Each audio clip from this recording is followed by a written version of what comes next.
찬송가 6장 목소리 높여서를 함께 부르심으로 2020년 10월 26일 월요일 새벽 예배를 시작합니다.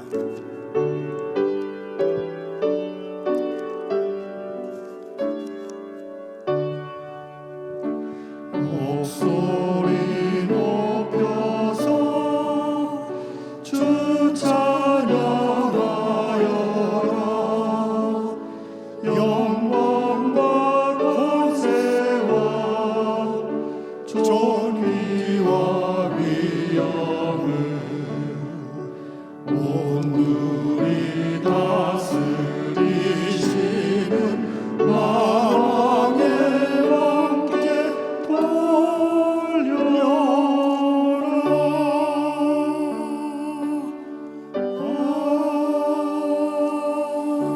아멘.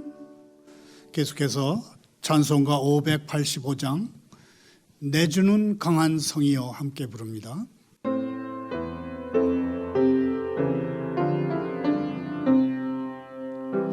내주는 강한 성이요 방패와 병기 되시니 큰 환난에서 우리를 구하여 내시리로다. 예권 소망이니 이때도 힘을 써 모략과 권세로 무기를 삼으니 천하의 누가 당하냐. 내 입만 의지할 때는 패할 수밖에 없도다. 힘 있는 찬송 나와서 날 대신하여 싸우네. 이 장소 누군가 주 예수 그리스도 만군의 주라. 당할 자 누구냐. 반드시 이기리로다. 이 땅에 왕이들 끌어 우리를 삼키려 하나. 겁내지 말고 섰더라. 진리요 이리로다. 친척과 재물과 명예와 생명을 다 빼앗긴 대로 진리는 살아서 그 나라 영원하리라.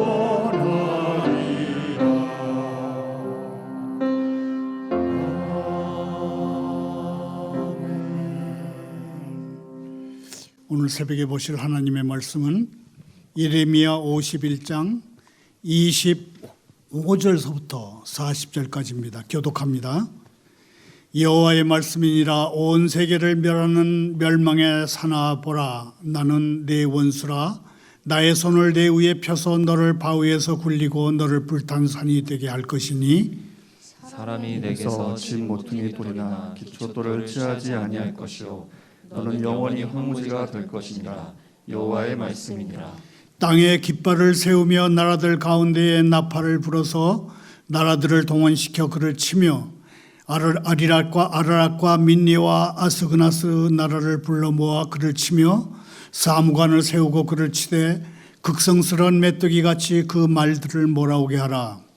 룻 백성 곧 메대 사람의 왕들과 그 도백들과 그 모든 필수와 그 관할하는 모든 땅을 준비시켜 그를 치게 하라. 땅이 진동하며 소용돌이 치나니 이는 여호와께서 바벨론을 쳐서 그 땅으로 황폐하게 하여 주민이 없게 할 계획이 섰음이라. 바벨론의 용사는 싸움을 그치고 그들의 요새에 머무르나 기력이 쇠하여 여인같이 되며 그들의 거처는 불타고 그 문빗장은 부러졌으며 보발꾼은 보발꾼을 맞으려고 달리며 전령은 전령을 맞으려고 달려가 바벨론의 왕에게 전하기를 그 성읍 사방이 함락되었으며 모든 나루는 빼앗겼으며 갈대밭이 불탔으며 군사들이 검에 질렸더이다 하리라. 만군의 여호와 이스라엘 하나님께서 이와 같이 말씀하시되 딸 바벨론은 때가 이른 타작마당과 같은지라 멀지 않아 추수때가 이르리라 하시도다. 바벨론의 느부갓네살 왕이 나를 먹여 나를 멸하며 나를 빈그릇이 되게 하며 큰 뱀같이 나를 삼키며 나의 좋은 음식으로 그 배를 채우고 나를 쫓아내었으니 내가 받은 폭행과 내 육체에 대한 학대가 바벨론에 돌아가기를 원한다고 시온 주민이 말할 것이요 내 피 흘린 죄가 갈대아 주민에게로 돌아가기를 원한다고 예루살렘이 말하리라. 그러므로 여호와께서 이와 같이 말씀하시되 보라 내가 내 송사를 듣고 너를 위하여 보복하여 그의 바다를 말리며 그의 샘을 말리리니 바벨론이 돌무더기가 되어서 승냥이의 거처와 혐오의 대상과 탄식거리가 되고 주민이 없으리라. 그들이 다 젊은 사자같이 소리 지르며 새끼 사자같이 으르렁거리며 열정이 일어날 때에 내가 연회를 베풀고 그들이 취하여 기뻐하다가 영원히 잠들어 깨지 못하리라 하리라. 여호와의 말씀이니라. 내가 그들을 끌어내려서 어린 양과 순양과 순염소가 도살장으로 가는 것 같게 하리라. 아멘. 하나님 아버지, 바벨론은 하나님께 무관심한 문명을 만들어낸 인간의 교만을 상징합니다. 바벨론에는 대단한 성취가 있고 강력한 힘이 있고 놀라운 부가 있습니다. 저희는 때때로 그것을 감탄하며 바라봅니다. 그래서 매일 주님의 도우심이 필요합니다. 저희가 주님의 선하심과 주님이 주시는 복락을 드러내는 이 일에 소망을 두게 해 주십시오. 예수님의 이름으로 기도하옵나이다. 아멘. 한글 성경에는 바벨론 또는 바벨로니아 또는 바빌론 그렇게 부르는 도시가 있습니다. 이 도시가 바로 고대 바빌로니아의 수도 서울입니다. 저는 제가 보고 있는 성경이 개역개정판이기 때문에 그냥 바벨론 그렇게 표현하겠습니다. 바벨론은 하늘을 향해 끝없이 올라가는 건축물이다. 건축물 그런 뜻입니다. 그러니까 도시 이름 자체가 바벨탑인 것입니다. 바벨론의 전성기는 하나님이 남유다 왕국을 남왕국 유다와 그 주변의 모든 나라를 심판하실 때에 하나님의 다스림의 도구로 사용되는 때였습니다. 그때가 바벨론의 전성기였습니다. 그때 바벨론은 하나님이 심판에 사용하시는 망치 또는 진노의 술잔 또는 철퇴, 쇠방맹이 그렇게 불렸습니다. 하지만 바벨론이 하나님의 심판의 도구로 선택됐다고 해서 그들이 지은 죄와 악행에 대한 심판이 면제되는 것은 아니었습니다. 하나님이 보시기에 바벨론이 지은 죄 중에 가장 큰 죄는 유다에서 사로잡아온 포로들을 학대한 죄입니다. 포로, 보통 사람, 가난한 사람들이 고통당하는 것을 하나님은 그냥 보고 계시지 않습니다. 하나님은 고아와 과부의 하나님이시며 억눌린 사람들을 위해서 그 원수를 갚아주시며 모든 멍에를 끊어주시는 그런 하나님이십니다. 따라서 포로된 사람들을 학대하는 바벨론에게 하나님의 노여움과 심판이 임하는 것은 너무나 당연하다, 그렇게 말할 수 있습니다. 하나님은 하나님이 심판하실 때 자주 사용하시는 칼과 굶주림과 전염병으로 바벨론을 징벌하셨습니다. 하나님의 심판 도구 가운데 전염병은 칼이나 굶주림과는 또 다릅니다. 칼과 굶주림은 그 이유가 분명합니다. 칼은 적이 쳐들어온 것을 의미하고 굶주림은 그 땅에 가뭄이 들었구나, 그런 것을 알게 합니다. 그러나 전염병은 그 자세한 원인을 모른 채 많은 사람들이 죽어갑니다. 지금도, 오늘도 전염병으로 많은 사람이 죽어가고 있습니다. 지금 유럽 각국은 제2의 팬데믹이라고 두 번째 맞는 엄청난 코로나 바이러스 대유행병이 돌아서 벌벌 떨고 있습니다.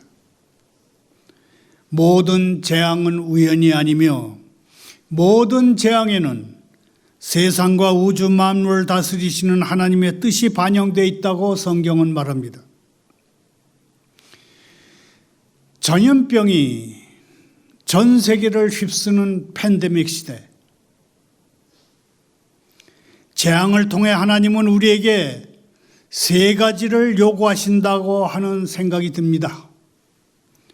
하나는 영적 긴장감을 되찾으라, 영적으로 긴장을 늦추지 말아라 하는 그런 의미가 있을 거고, 다른 하나는 하나님의 자비를 구하라, 또 다른 하나는 복음을 전파함으로 영원한 재앙으로부터 영혼들을 구하라, 그런 것이라고 생각합니다. 팬데믹 시대의 그리스도인으로서 우리가 감당할 사명을 생각하면서 오늘의 성경 본문을 자세히 살펴보도록 하겠습니다. 예레미야 51장 25절 26절을 다시 읽습니다. 여호와의 말씀이니라. 온 세계를 멸하는 멸망의 사나 보라. 나는 내 원수라. 나의 손을 내 위에 펴서 너를 바위에서 굴리고 너로 불탄 산이 되게 할 것이니, 사람이 내게서 집 모퉁이 돌이나 기초돌을 취하지 아니할 것이요 너는 영원히 황무지가 될 것이니라. 여호와의 말씀이니라. 선지자 예레미야가 활동하던 당시에 바벨론은 근동지역, 그러니까 유럽에서 가까운 아시아 서쪽 지역을 지배하는 강대국이었습니다. 당시 바벨론은 온 세계를 멸하는 멸망의 산이었습니다. 바벨론을 산에 비유한 것은 그만큼 크고 강하다는 뜻일 것입니다. 바벨론은 강대국이지만 하나님은 바벨론을 원수라고 부르시면서 그 산이 아무리 커도 돌 하나 건질 수 없는 불탄 산, 불에 타버린 그런 산이 될 것이라고 선언하십니다. 바벨론도 결국 최후를 맞을 것입니다. 극성스러운 메뚜기 떼가 땅을 황문지로 만드는 것처럼 모든 나라 군대가 마치 메뚜기처럼 달려들어서 바벨론을 몰아칠 것이고 그 땅에서 바벨론 땅에서 사람의 그림자조차 찾아볼 수 없게 만들어버릴 것입니다. 바벨론이 예루살렘을 황무지로 만들었듯이 하나님은 바벨론을 황무지로 만들어버릴 것입니다. 주변 나라들이 두려워했던 바벨론의 용사들은 마치 여인네같이 되고 바벨론의 왕에게는 패전의 소식이 빗발치듯 전해질 것입니다. 바벨론은 티그리스강, 유브라테스 강을 끼고 있는 제국이어서 아름다운 갈대밭이 있었고 강을 이용한 수상 운송이 발달했지만 그들이 자랑하던 모든 나루는 점령당하고 갈대밭은 모두 불에 탔습니다. 그리고 용사들은 공포에 질릴 것입니다. 이것은 바벨론에 의해서 예루살렘 성이 함락되던 당시의 모습입니다. 예레미야 선지자는 바벨론에 의해서 예루살렘 성이 함락되던 때를 기억하면서 바벨론도 이제 똑같은 일을 당하리라고 선포하고 있는 것입니다. 온 땅에 칭송을 받던 솔로몬 성전이 한순간에 무너진 것처럼 바벨론의 성벽과 우상의 신전은 한순간에 폐허가 될 것입니다. 세상의 문화와 가치관이 아무리 큰 영향력을 발휘한다고 할지라도 결국은 모두 하나님의 권능 앞에 불타 없어져 버릴 것입니다. 그러므로 우리는 장차 완성될 하나님의 나라만 바라보면서 세상의 문화와 가치관에 물들지 않도록 노력해야 할 것입니다. 이 문화와 오락을 즐길 시간은 얼마 길지 않습니다. 33절에는 추수의 비유가 나옵니다. 추수와 타작은 종말을 상징합니다. 바벨론은 아직은 때이른 타작마당 같아서 여전히 강성한 힘을 자랑합니다. 하지만 예레미야 선지자는 선포합니다. 바벨론의 느부갓네살 왕이 마치 뱀이 먹이를 삼키듯 예루살렘을 약탈하고 거기 사는 주민들을 학대했다는 고발장이 이제 하나님께 도착했다, 그렇게 선포합니다. 예루살렘과 시온이 바벨론을 하나님께 고발했으니 하나님은 바벨론의 보복을 시작할 것이라는 예언입니다. 36절 37절 말씀대로 하나님은 바벨론의 바다와 샘을 모두 말리시고 그 땅을 사람이 살지 않는 돌무더기가 되게 하실 것입니다. 물론 아직 추수 때가 되지 않았기에 바벨론은 아직 젊은 사자같이 강하고 승리의 기쁨에 한껏 취해 있습니다. 하지만 그들이 즐거워하는 시간은 잠깐일 뿐일 것입니다. 하나님이 치시면 바벨론은 술에 취했다가 그 상태로 영원히 잠들어 깨지 못하는 사람과 같이 될 것이고 주인이 주는 먹이를 신나게 먹다가 곧 도살장으로 끌려가는 가축과가 될 것입니다. 우리는 세상의 악인과 어리석은 사람들의 성공을 부러워할 필요가 없습니다. 그들은 도살전에 살을 찌우는 가축 같은 처지에 놓여 있습니다.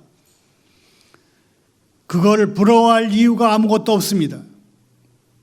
우리가 악인의 형통에 비하면 초라해 보이까지 하는 자신의 처지를 부끄러워하다가 결국은 세상의 가르침을 따르게 된다면 그것은 후회하고 또 후회할 만한 그런 일이 될 것입니다. 악인이 행하는 것은 그야말로 잠깐일 뿐이라는 사실을 믿는 사람은 묵묵히 주님이 지시하시는 길을 따라가게 되어 있습니다. 말을 맺습니다. 마태복음 24장 42절 43절을 함께 읽겠습니다. 그러므로 깨어있으라. 오늘날에 너희 주가 임하는지 너희가 알지 못함이니라. 너희도 아는 바니 만일 집주인이 도둑이 어느 시각에 올 줄을 알았더라면 깨어 있어 그 집을 뚫지 못하게 하였으리라. 유럽이 제2의 팬데믹에 떨고 있습니다. 지난 수요일 한 이탈리아 언론인이 국내 신문에 기고한 글에 따르면 지금 유럽 국가들은 또 한 차례 코로나 바이러스 대유행에 떨고 있습니다. 이탈리아 경우입니다. 1차 팬데믹으로 69일간 전면 봉쇄됐던 나라입니다. 봉쇄됐다는 것이 어떤 뜻이냐면 자기 집에서 1km 밖 이상은 출입을 못하게 하는 게 봉쇄입니다. 이탈리아의 경우는 69일 동안 전면 봉쇄됐다가 잠시 평온했는데 최근 지난주 들어서 하루 평균 7,000명이 넘는 새 확진자가 나오고 그래서 지금 이탈리아 정부는 마스크 착용을 의무화하고 모임 집회는 될수록 나가지 말라면서 강력한 제재 조치를 다시 들고 나왔습니다. 코로나 초기에 이탈리아는 유럽의 병자라고 불렸습니다. 이탈리아 정부는 그럴 만큼 무능했습니다. 군대 트럭이 줄지어서 코로나 희생자를 싣고 가는 사진을 전 세계 신문들이 다퉈 실을 정도였습니다. 지난 20일을 기준으로 해서 이탈리아의 코로나에 감염된 사람은 42만 3,500명이 넘습니다. 그리고 사망자는 36,600명이 넘습니다. 이탈리아의 올해 경제 성장률은 마이너스 10%를 예상합니다. 이탈리아 정부는 연중 최대 명절인 크리스마스에도 2차 봉쇄 조치를 취할 것으로 그렇게 예고하고 있습니다. 프랑스는 더 악한 상황입니다. 프랑스에서는 지난주 확진자가 하루에 4만 명이 넘는 날이 이어졌습니다. 이틀 동안 계속 4만 명, 4만 명. 이틀 동안에만 8만 명의 확진자가 나왔습니다. 얼마나 많은 숫자인가 하면 우리나라의 누적 확진자 수가 25,700명 좀 넘습니다. 그리고 사망자는 450명이 좀 넘습니다. 그런데 프랑스에서는 지난주에 하루에 확진자가 4만 명이 나온 날이 있습니다. 그리고 누적 확진자 수는 지난 금요일 날 누적 확진자 수는 104만 명을 넘었습니다. 프랑스 정부는 다음 주부터 야간 통행 금지를 현재 9곳에서 38개 도, 프라빈스, 38개 도로 확대한다고 발표했습니다. 앞서 이탈리아의 상황을 전한 그 기자는 2차 팬데믹에 대한 해법은 백신이나 확실한 치료제를 얻을 때까지 마스크 잘 쓰기, 사회적 거리 두기, 손 잘 닦기 같은 규칙을 존중하고 욕망을 자제하는 것뿐이라고 했습니다. 자, 그러면 우리는 2차 팬데믹에 어떻게 대비해야 할까요? 지금까지는 참 잘해왔습니다. 앞서 이탈리아 기자가 권고한 대로 백신이나 우리가 쉽게 손에 넣을 수 있는 치료제를 얻을 때까지 마스크를 꼭 쓰고 모임 집회를 최소화하고 손 잘 닦는 걸로, 즉 규칙을 존중하고 욕망을 최대한 자제하는 것으로 족할까요? 아닙니다. 우리 그리스도인들에게는 아닙니다. 지난 7월에 코로나 바이러스와 그리스도라는 책을 펴낸 코로나 바이러스와 그리스도라고 하는 책을 펴낸 존 파이퍼 교수는 중요한 거 하나가 더 있다. 그렇게 덧붙입니다. 영적으로 깨어 있어야 한다는 것입니다. 코로나 바이러스 같은 자연세계의 산고는 깨어 있으라는 메시지를 전하는데 그 목적이 있다. 그렇게 존 파이퍼 교수는 말합니다. 파이퍼 교수는 그러면서 이렇게 말합니다. 예수 그리스도의 재림에 대해서 아무런 관심이 없다면 참으로 위험천만한 일이 아닐 수 없습니다.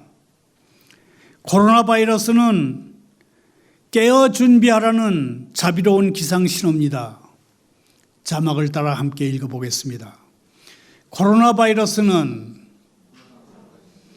예수님의 재림을 깨어 준비하라는 자비로운 기상신호다.